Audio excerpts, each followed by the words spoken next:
Wala ka. Hello po. Good afternoon po. Ako nga po pala si Dan Amante, from Masbate City. Nag-a-apply po bilang scholarship sa NU Dasmariñas University. Ito nga po pala yung tatay ko. Mahirap lang po kami. Yung trabaho po dati ng tatay ko, dati po siyang NPE.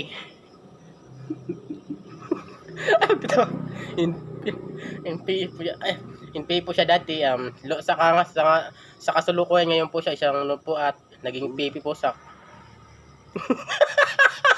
Nakalimutin kasi yung trabaho. ay ikat ko na pa. Ikat ko na sa kadalayan lang sa bakbakan po dati yan. Pakilala ko po sir, ito po tatay ko.